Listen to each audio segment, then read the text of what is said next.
지난 한 주간은 제가 홍콩에 가서 동북아시아에서, 그러니까 홍콩, 대만, 중국, 러시아, 몽골, 일본 이런 지역에서 사역하는 선교사들 수련회 강사로 다녀왔습니다.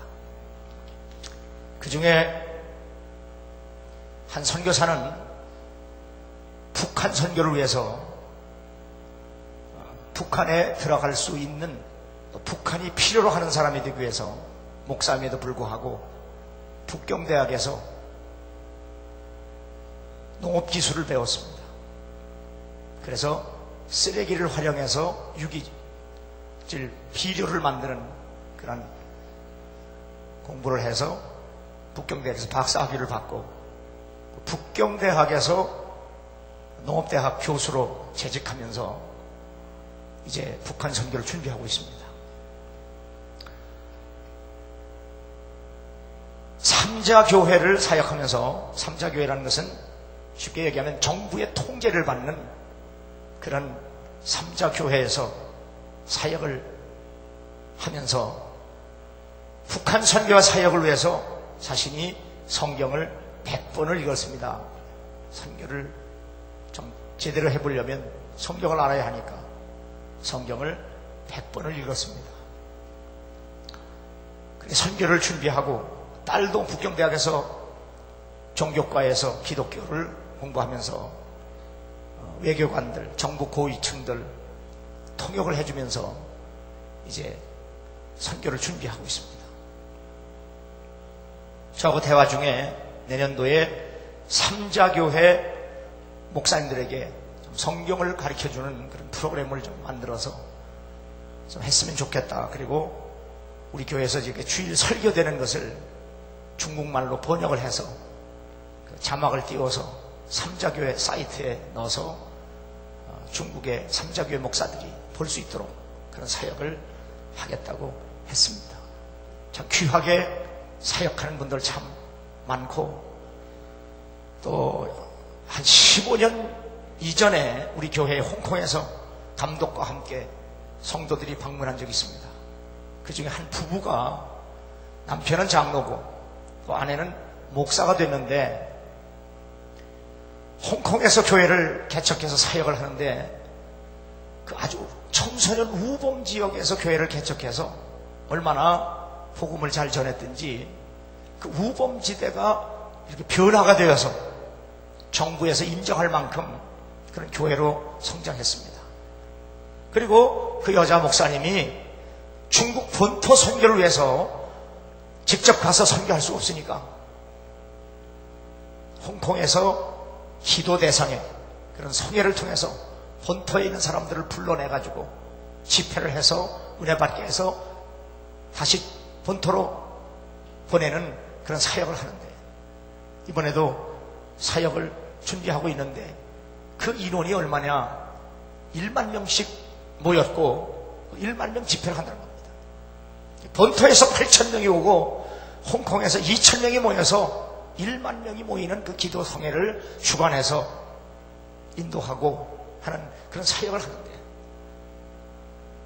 우리가 가보지 않은 곳, 우리가 알지 못하는 곳에서 복음을 증거하기 위해서 얼마나 헌신하고 얼마나 희생하고 얼마나 기도하고 순종하는 사람들이 있는가 하는 것을 우리가 깨달으면서 보면서 많은 도전도 받고 다짐도 하고 은혜를 받습니다. 함께 갔던 목사님 중에 하나는 서울의 청와대 그 아래에 있는 교회에서 사역을 하는데, 그 교회는 지역상 성장하기 어려워요. 아주 오래된 교회입니다. 그런데 그 교회는 선교를 위해서 전 교인이 다 이제 100% 선교헌금은 일정한 금액을 이제 100% 선교헌금을 하고, 또 유산을 자식들에게 남기지 않는 운동을 한다고 합니다. 그래서 어른들이 돌아가실 때 되면 다 정리해서 자식들에게 뭐 물려도 주겠죠 하고, 될 수 있으면 유산을 자식들에게 물려주지 말고 하나님 나라를 위해서, 복음을 위해서 그렇게 쓰자 해서 이렇게 교회에다가 바치고 해서 그걸 가지고 몽골에 대학교도 세우고 신학교도 세우고 많은 선교를 하는 그런 목사님도 제가 만나봤습니다. 내년도에는 몽골에 가서 그리고 대만에 가서 중국에 가서 집회할 수 있도록 그분들이 길을 열어주었는데 하나님께서 우리에게 주신 기회인 줄로 믿습니다. 이를 위해서 늘 기도하고 헌신하고 봉사해서 하나님께서 우리에게 주신 그 기회를 통해서 하나님께 영광 돌리고 많은 전도와 선교의 열매를 맺어야 될 줄로 믿습니다. 오늘 성경 말씀에 보면 오직 성령이 너에게 임하시면 권능을 받아라 그렇게 말씀하고 있습니다. 우리가 성경을 보면 그냥 보아서 이해할 수 있는 말씀이 있는가 하면 아무리 보아도 이해하기 어려운 말씀들이 있습니다. 그 중에 하나는 예수께서 각색 병든 자를 고치시고 또 귀신에게 눌린 자들을 고치신 후에 그들에게 하시는 말씀이 있습니다. 엄히 경계하여 말씀하시되 아무에게도 아무 말도 하지 말라. 예수님께서 죽을 병을 살려주시고 고치시고 그리고 귀신 들린 자를 고치신 후에 빨리 나가서 내가 고쳤다고 해라, 내가 구원했다고 해라, 내가 살려줬다고 해라 그렇게 말씀하시지 않고 아무에게도 가서 말하지 말고 뿐만 아니라 가이사랴 빌립보 지방에서 예수님의 제자들에게 내가 누구냐고 하는 질문과 함께 주는 그리스도라고 하는 바른 신앙 고백을 받으신 후에도 예수님은 그 제자들에게조차도 아무에게도 가서 내가 그리스도임을 말하지 말라고 말씀하셨습니다. 마가복음 16장 16절에 너희는 온 천하에 다니며 만민에게 복음을 전파하라. 또한 성경에 보면 하나님의 소원은 오직 한 가지인데 그것은 모든 사람이 진리를 알고 구원에 이르기를 원하신다. 이것이 하나님의 소원이에요. 그러므로 모든 그리스도인은 예수를 그리스도로 증거해야 할 책임, 사명, 의무가 있음에도 불구하고 예수님은 병든 자를 고치시고 귀신 들린 자를 치료하시고 그리고 신앙 고백을 하는 제자들에게 아무에게도 아무 말도 하지 말라고 하는 의미가 뭘까 하는 겁니다.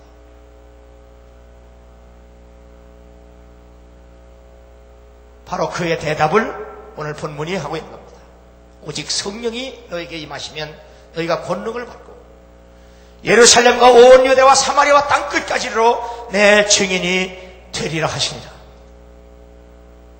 우리는 이 말씀을 따라서 초대교인들이 아무것도 하지 아니하고 교회에 120명이 모여서 날마다 예배하고 날마다 기도하고 날마다 찬송하고 날마다 성도가 교제하면서 하나님의 약속하신 성령을 기다리는 모습을 볼 수 있습니다. 오순절날이 이름에 그 모인 곳이 하나님의 성령의 능력으로 임해서 그 모든 무리가 다 성령의 충만함을 받았다는 기록이 있습니다. 그런데 그 오순절 사건, 성령 강림 사건 이전의 제자들의 모습과 이후의 제자들의 모습이 전혀 다르다고 하는 사실입니다. 특별히 마가복음에 보면 예수께서 기도하시다가 하나님 나라와 복음을 전파하기 위해서 직접 부르신 제자들조차도 다 예수님에게 무지하다고 책망을 받습니다.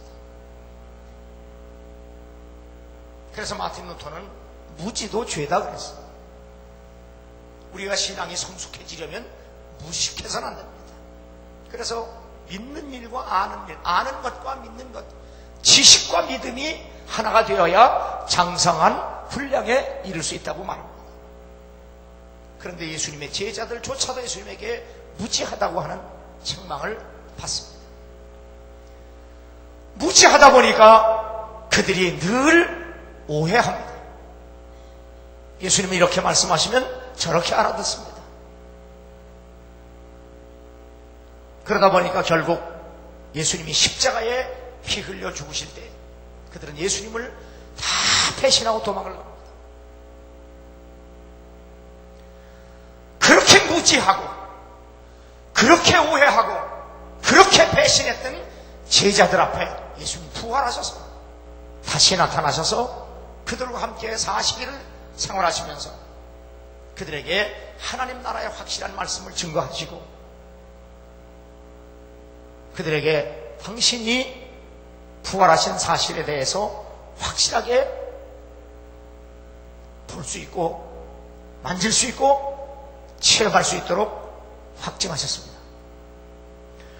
그리고 나서 주님이 승천하신 후에 그들에게 성령을 부어주셨을 때 그들은 성령을 받은 후에 그 이전의 모습과 전혀 다른 모습으로 사도행전에 보면 본디오 빌라도와 그리고 헤로드 왕이 같이 공모해서 예수 믿는 사람들과 특별히 사도들을 잡아 죽이려고 할지라도 그들은 그 위협과 그 환난과 핍박에 전혀 굴하지 않습니다. 우리는 보고 들은 것을 말하지 아니할 수 없다. 끊임없이 위협을 당하고 끊임없이 핍박을 받고 끊임없이 어려움을 받아도 그들은 다 하나님께 기도합니다. 하나님, 우리가 죽는 것이 두려워서 기도하는 것이 아니라 우리가 기도하는 것은 오직 하나, 하나님의 능력이 우리에게 임하셔서 주의 말씀을 담대하게 증거할 수 있는 은혜가 필요합니다. 더 쉽게 얘기하면 우리는 성령의 능력이 필요합니다. 성령의 충만함이 필요합니다. 주여 우리에게 성령의 충만을 허락해 주시옵소서. 기도를 마친 후에 모인 것이 진동하더니 우리가 다 성령의 충만함을 입어서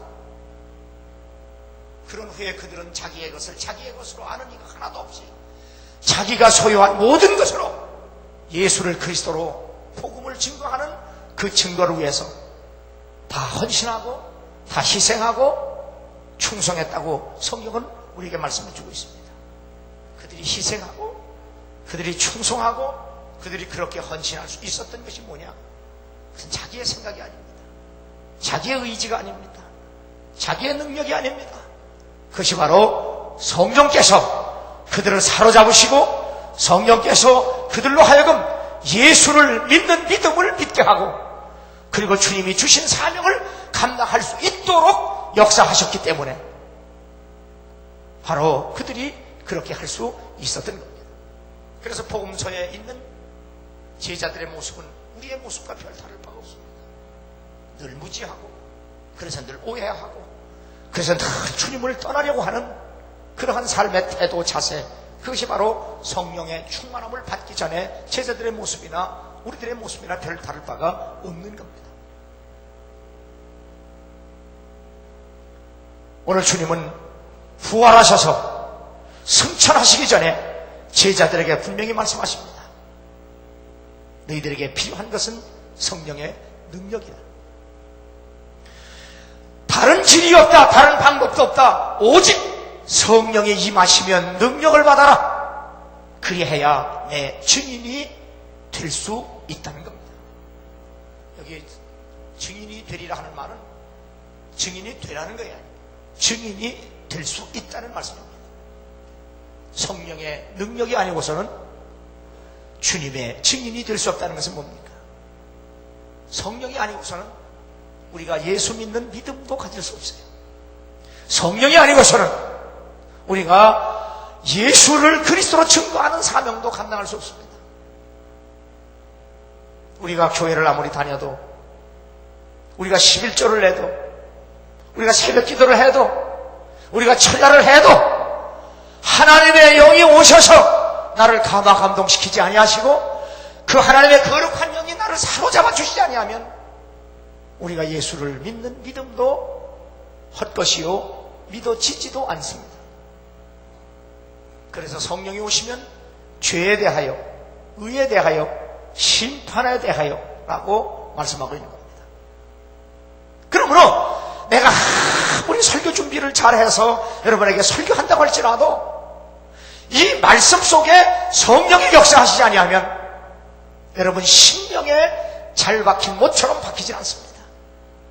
그래서 설교자는 언제나 설교를 준비하면서 설교를 하면서도 언제나 성령의 도움과 성령의 충만함을 기도하면서 설교하고, 준비할 때도 설교할 때도 늘 기도하고, 설교한 후에도 주여 이 말씀이 저들의 심령 속에, 저들의 영혼 속에 잘 박힌 못처럼 박히게 하여 주시옵소서. 그래서 열매를 맺게 하여 주옵소서.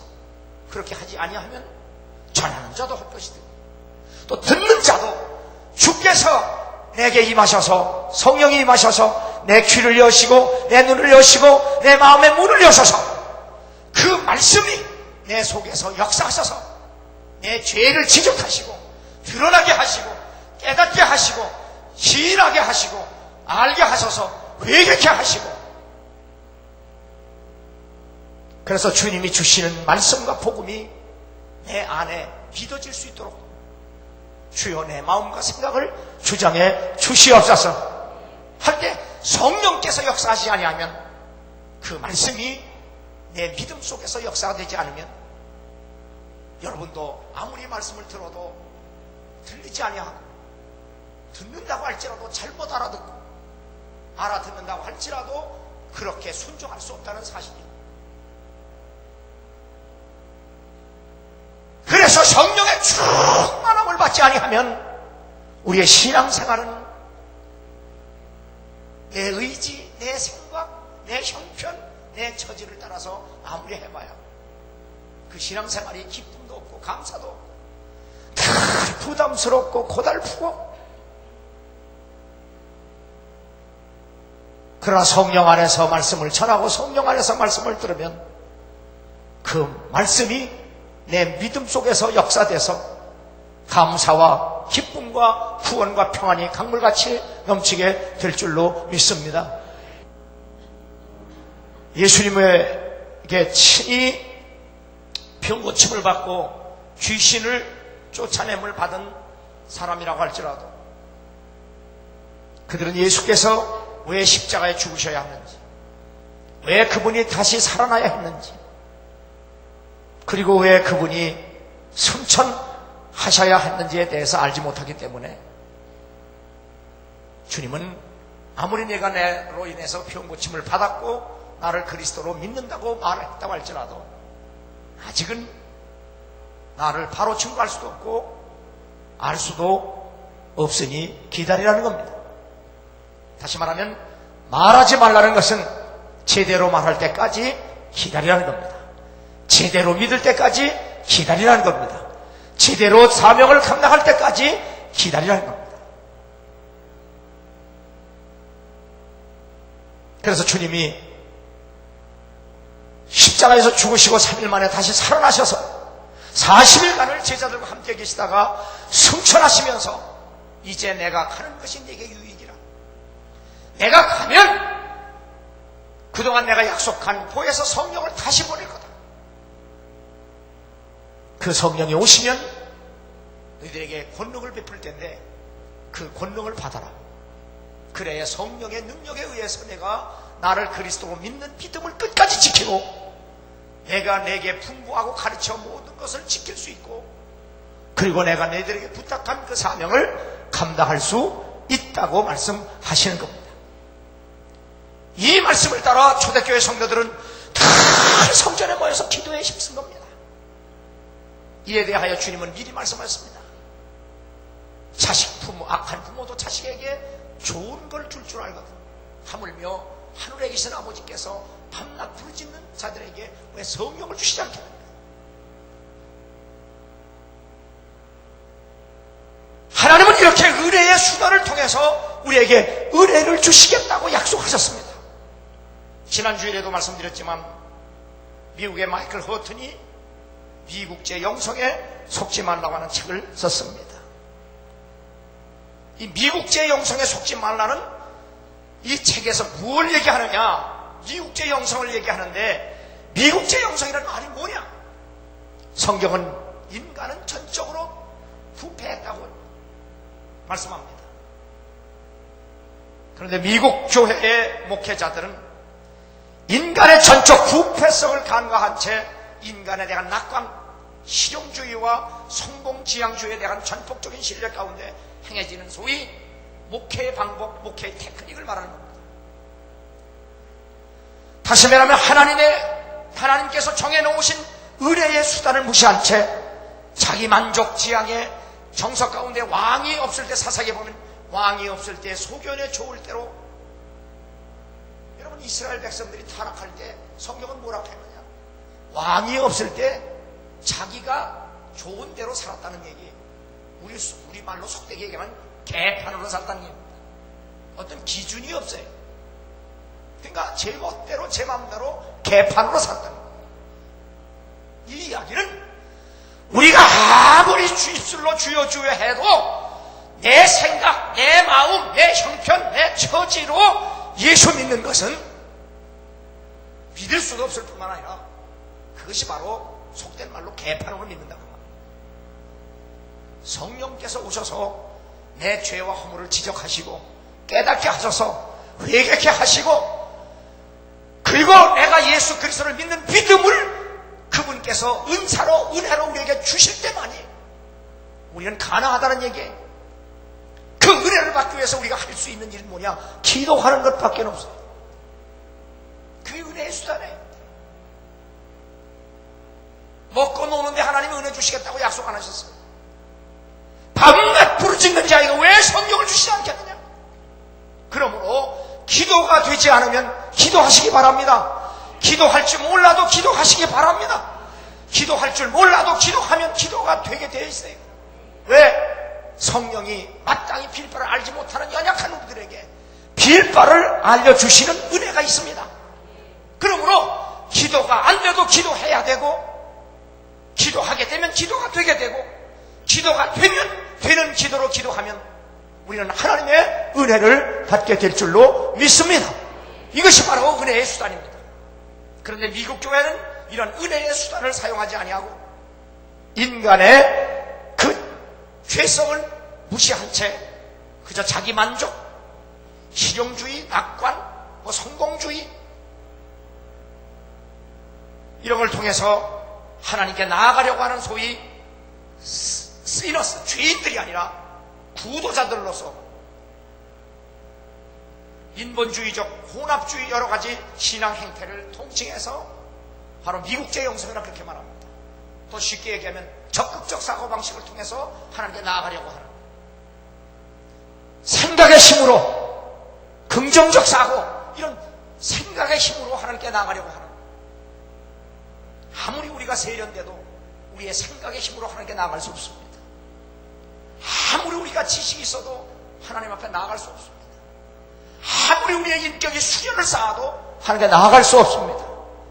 오직 하나님의 말씀과 하나님의 은혜로 말미암은, 하나님의 은혜로 우리에게 주신 믿음을 통하지 아니하시면, 믿음을 통하지 않으면 하나님께 우리는 한 발도 나갈 수 없다는 사실을 알아야 합니다.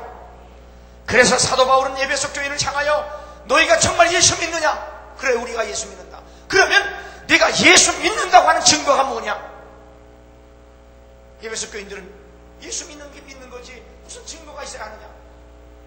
예수를 진정으로 믿는다면 너희가 예수 믿을 때 성령을 받았느냐? 우리는 성령을 들어본 적도 없다.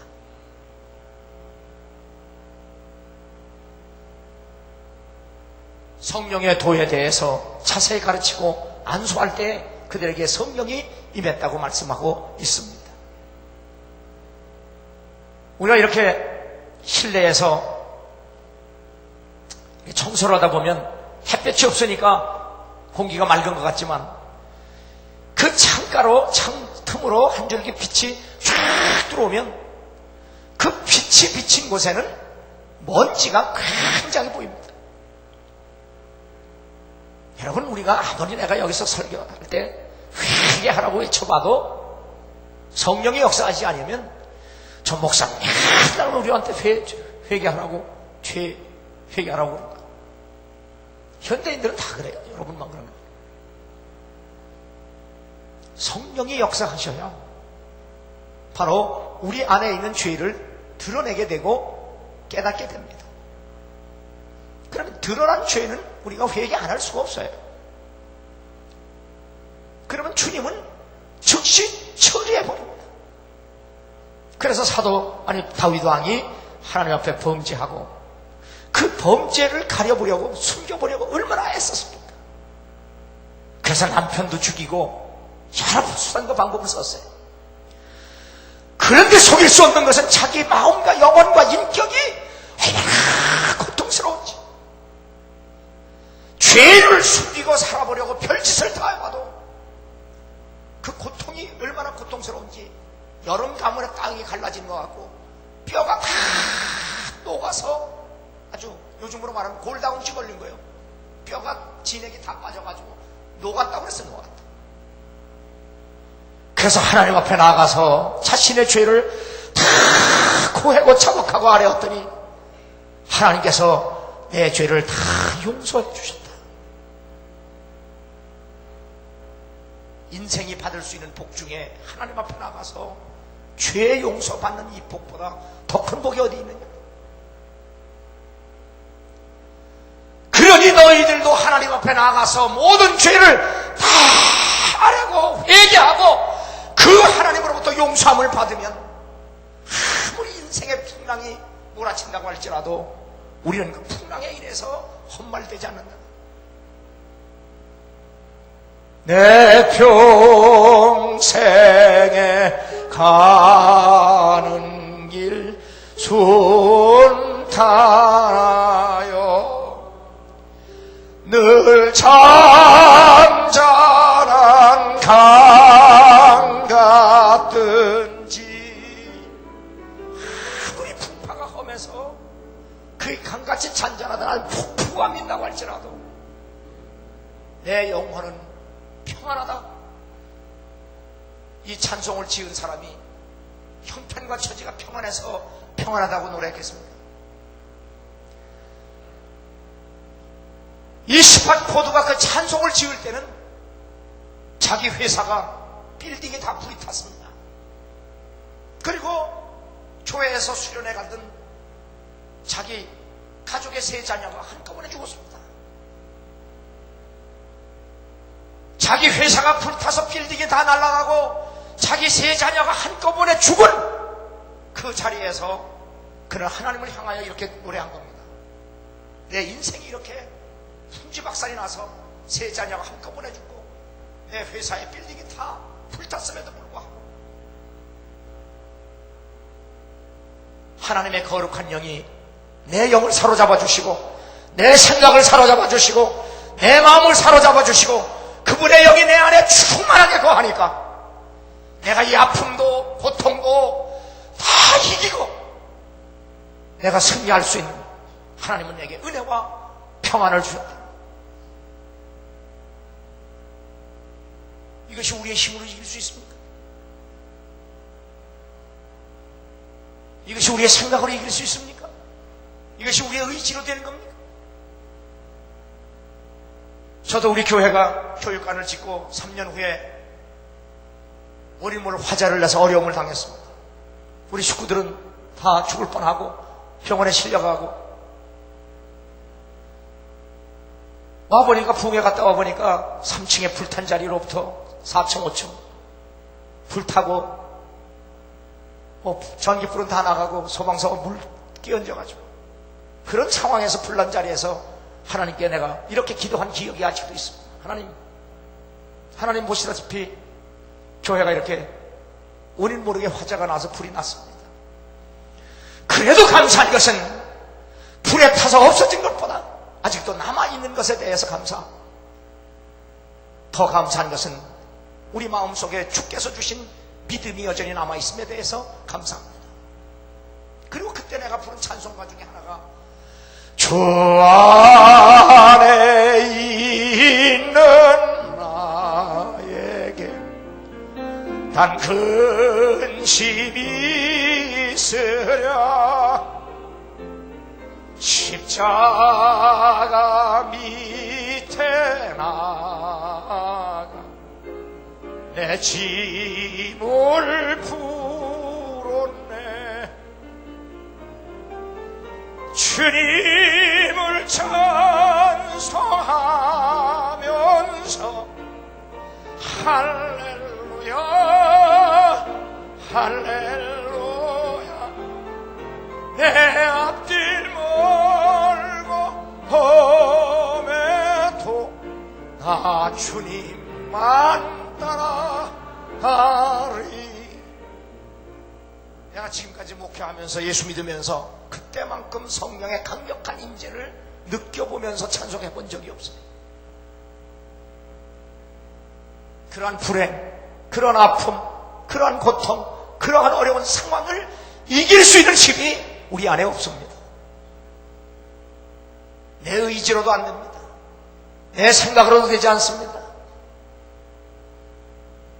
하나님께서 성령을 통해서 우리 마음에 부어주신 믿음을 통해서 그 은혜를 통해서 성령의 능력을 통해서 모든 것을 이겨내고 극복하고 전진하고 살아갈 수 있는 힘과 용기가 성령의 능력으로 주어진다는 사실을 주님이 말씀하고 있는 겁니다.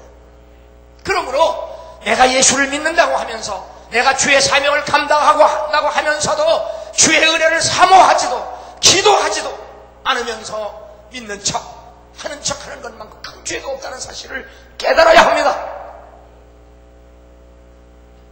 그러므로 믿음에 철인한 사람들은 이렇게 초대교인들처럼 밤낮 구별 없이 하나님의 전에 나와서 기도함으로 말미암아 주의 은혜를 힘입고 그로 인해서 예수 믿는 믿음을 지키고 끝까지 자기에게 맡겨진 사명을 감당하게 된 줄로 믿습니다.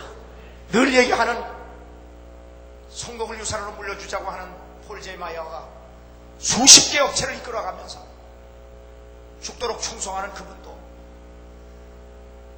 교회 장로입니다. 평생을 새벽기도 빠져본 적이 없다고 합니다. 그리고 더더욱 기도하는 것은 자녀를 키우면서부터 더 기도했다고 합니다. 돈 버는 것을 위해서 기도한 것이 아니라 자녀를 키우다 보니까 자기 스스로 자녀를 키울 수 없다는 것을 깨닫습니다.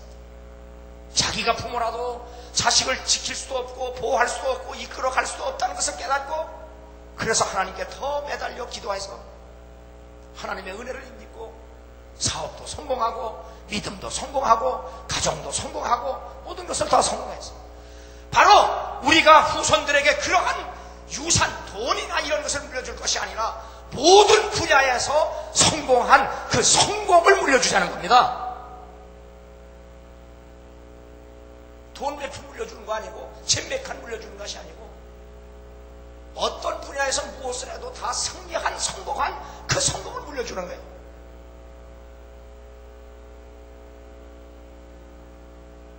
한번 여러분 생각해 보세요. 지금 여러분 자녀들에게 무엇 물려줄 것 있어요?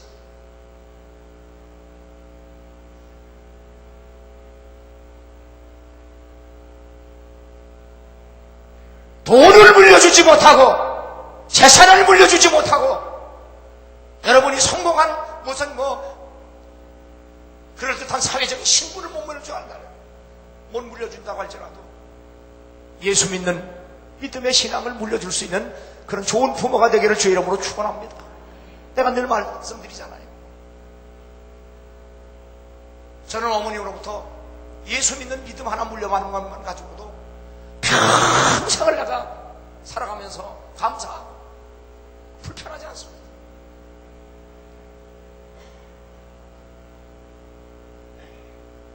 저는 예수 믿는 어머니 밑에서 자식으로 태어난 것에 대해서 지금도 감사합니다.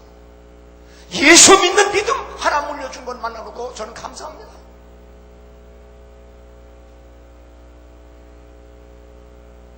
오늘 예수께서 왜 제자들에게 초대교회 성도들에게 다른 길이 없다 오직 성령의 충만을 받아라 말씀하신 이 말씀이 여러분과 내게 주어진 말씀으로 믿고 늘 성령의 충만한 은혜를 사모하고 또 성령에 이끌려 살고 성령의 충만함을 날마다 받는 여러분 되기를 주 이름으로 축원합니다. 은혜 없이 성령의 능력 없이 신앙생활을 하는 것만큼 불행하고 고달픈 성도도 없습니다. 성서학자 바클레이는 목사가 성령의 위로를 받지 못한다면 그보다 불행한 사람 없다.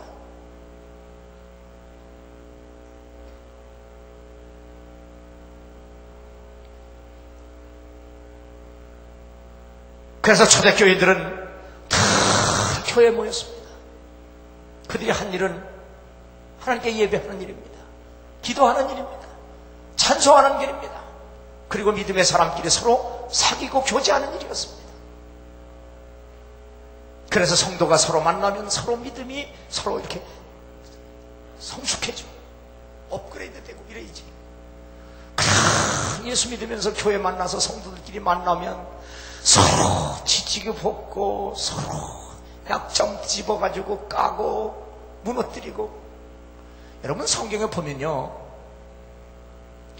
하나님의 아담이 혼자 사는 것이 보기 싫어서 갈배를 뽑아서 여자를 만들어가지고 그를 돕는 자로 세웠다 그랬어요. 그럴 때 그들이 서로 벗었으나 벌거벗었으나 부끄럽지 않다는 거예요. 이건 우리에게 무슨 영적 교훈을 주는지 아세요, 여러분? 벌거벗었다는 것은 나의 모든 것이 다 드러났다는 얘기예요. 약점도 드러나고 장점도 드러납니다. 내 허물도 드러나고 내 죄도 드러납니다. 그러나 상대방이 내 약점과 죄와 허물을 재판하고 심판하고 그것을 통해서 나를 무너뜨리려면 우리는 그 앞에 부끄럽죠. 가려야 돼. 그러나 벌거벗었음에도 불구하고 부끄럽지 않다는 건 뭡니까? 상대방이 나를 심판하는 심판자가 아니라 그 상대방이 내 약점과 연약함을 채워주고 도와주는 사람이라는 사실입니다. 그러므로 부부는 불완전한 사람이 만나서 하나가 되어 완전해지는 겁니다. 그런데 매일 부부가 서로 마주보고 그냥 상대방 약점만 그냥 뚫어지게 들여다보고 앉아가지고 그러면 그게 천국의 지옥이에요. 교인도 마찬가지예요. 성도가 서로 교통하는 것, 성도가 서로 교제하는 게 교제. 그러면 우리는 다 예수가 필요한 사람들 안에 왜 예수가 필요합니까? 우리는 죄인입니다.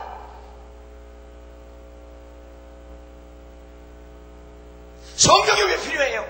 우리의 능력으로 살 수 없기 때문에 성령의 능력이 필요한 겁니다. 그렇다면 예수가 필요하고 성령이 필요한 것은 여러분과 나가 똑같아요. 여러분과 여러분이 똑같아요. 그러면 진정으로 여러분이 소명교회 교인이 되었고 진정 그리스도인이 됐다고 하면 서로 한 교회에서 한 몸 한 뜻에서 한 예수 믿고 한 성령 안에 살아가는 믿음의 사람들은 서로가 벌거벗어도 부끄럽지 않아야 돼요. 서로 세워주고 서로 격려하고 서로 위로하고 서로 도와주고. 그런데 교회 와서 현미경을 하지 다니면서 다 들여다보고 그냥 약점만 드러내가지고 그걸 무슨 깃발 뻗은 것처럼 그냥 도겨다니면서 그냥 얼굴이 붉게져가지고 그냥 그것도 역사적 사명을 띠고 태어나가지고 그러니 서로가 얼마나 부끄러워요. 그러니까 서로가 만나면 위선이에요. 위선. 거룩한 척하고 잘 믿는 척하고. 주님은 그런 상태를 구역질난다고 그래서 구역질. 서로 사랑하면서 서로 한번 여러분 옆 사람 봐요. 뭐이 보이나? 도와줄 게 보이나? 요거야 한 번에 삽바잡아 당겨서 업어치기를 해야 되겠다. 요거 상대방 것이 보이면요 자기 거라는 사실을 깨달아야 돼. 그게 자기 거라는 거예요. 누가 완전한 사람 있어요 여기? 우리는 다 예수가 필요한 사람이에요. 우리는 다 성령이 필요한 사람이에요. 누가 예수 없이 성령 없이 살 수 있어요? 누가 예수 없이 성령 없이 심판할 수 있어요? 누가 예수 없이 성령 없이 판단할 수 있어요?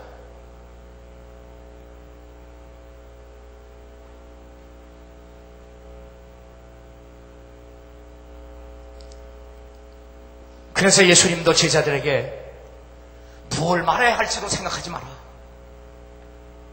내가 바로 서 있기만 하면, 내가 바른 태도, 바른 자세로 살기만 하면 내가 성령을 통해서 알게 하고 생각나게 하고 말하게 하리라. 이보다 더 정확한 게 어디 있어요?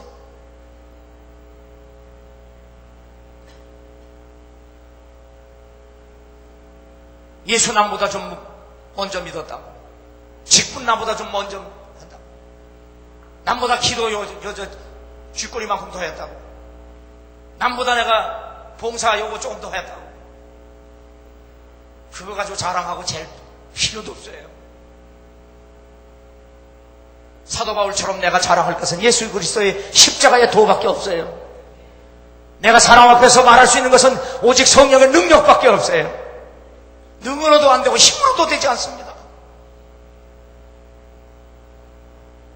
우리는 성령 없이 예수 없이 내가 하려고 했던 것, 성령 없이 예수 없이 내가 주장하려고 했던 것, 예수 없이 성령 없이 내가 어떻게 해보려고 했던 것, 우리는 다 내려놓고 회개해야 돼요. 그러므로 제가 늘 설교할 때마다 하는 것, 남보다 내가 더 믿음이 좋다고 생각한다든지, 남보다 내가 더 많이 봉사하고 헌신하고 희생할 수 있었다고 하면 그것조차도 하나님의 은혜임을 알고 더 낮아지고 겸손해져라. 왜? 남이 할 수 없는 것을 내가 할 수 있는 것은 내 힘이 아니라 주께서 나라에게 그런 은혜를 주셨기 때문에 할 수 있었거든. 그런데 오히려 그것이 내게 교만의 앞잡이가 돼서 스스로 무덤을 파는 사람들이 많아. 오늘 예수님이 왜 오직 성령의 충만을 받고 성령의 능력으로 말하고 일하고 행하라고 말씀하셨어요?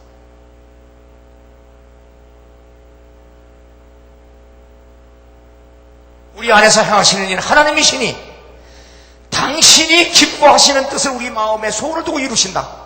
이 말씀은 하나님은 하나님의 일을 친히 하시고 싶어 하세요. 그런데 그분이 영이시기 때문에 우리 사람에게 행하실 때 그분이 영이시니까 문제는 우리에게 문제가 있어요. 그래서 하나님은 영이시기 때문에 우리의 손발을 사용하시는 거예요. 우리의 음성을 사용하시는 거예요. 우리가 가지고 있는 걸 사용하시는 거예요. 하나님이 무엇이 부족해서 우리가 필요한 것이 아니라 여러분을 위해서 하나님은 우리를 사용하시는 거예요. 사람을. 그런데 내가 잘난 줄 알고 하나님 쓸 사람이어서 나 쓰는 줄 알고, 그래서 내가 여러분에게 간증하고 설교할 때 얘기하잖아요.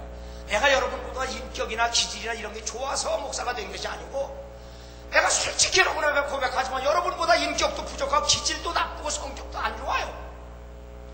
그래도 내가 목사가 돼서 주의 일을 하는 것은 내가 잘나서가 아니라 하나님께서 내게 베푸신 은혜라고 하는 사실을 내가 안다.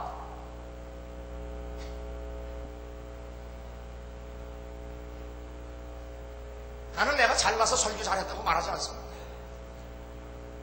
내가 그렇게 설교할 수 있도록 하신 것도 하나님의 은혜고, 그들이 그 설교에 감동받고 은혜 받은 것도 저분의 은혜지. 그래서 저는 이름도 없이 자리에 연연하지 않고 목회하겠다고 여러분에게 미리 말씀드렸어요. 나는 내 이름이 필요하지 않아요. 오직 예수 그리스도 이름이면 충분해요. 저는 자리에도 연연하지 않아요. 하나님은 자리를 쓰는 게 아니에요. 하나님은 우리의 믿음을 쓰시는 거예요. 여러분, 법적으로 보면 르벤이 장자예요. 범죄해서 그 장자권이 유다에게 넘어갔어요. 법적으로는 유다가 장자예요. 그런데 아버지 야곱은 채색 옷을 요셉에게 입혀줬어요. 채색 옷은 장자가 입는 옷이에요.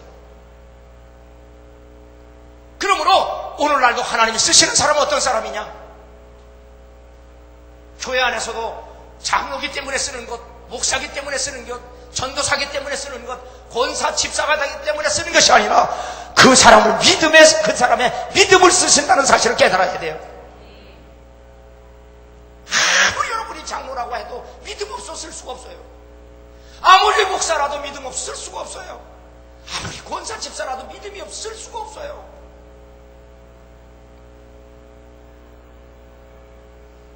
오늘의 교회가 화석화되고 오늘의 교회가 무능하고 오늘의 교회가 영향력을 잃어버린 이유는 뭐예요? 다 지 이름, 자기 자리 이런 것 자랑하고 앉았어요. 우린 바디메오처럼 과감하게 버려야 될 줄로 믿습니다. 오직 예수, 오직 성령의 능력이 아니고서는 주를 위해서 살 수도 없고 믿을 수도 없고 사명을 감당할 수도 없다는 사실을 믿고 이제라도 끊임없이 주의 은혜를 사모하고 주여 초대교회 성도들에게 부어주셨던 성령의 능력을 우리에게 부어주셔서 내게 맡겨진 사명을 감당하고 예수 믿는 믿음을 끝까지 지킬 수 있도록 주여 우리에게 은혜 위에 은혜를 더하여 주시옵소서. 주님의 재림이 가까우면 가까울수록 모이기 힘쓰라 말씀하신 대로 우리 끊임없이 모여서 주의 은혜를 사모하고 주의 은혜를 받는 성령 충만한 성도가 될 수 있기를 주 이름으로 축원합니다.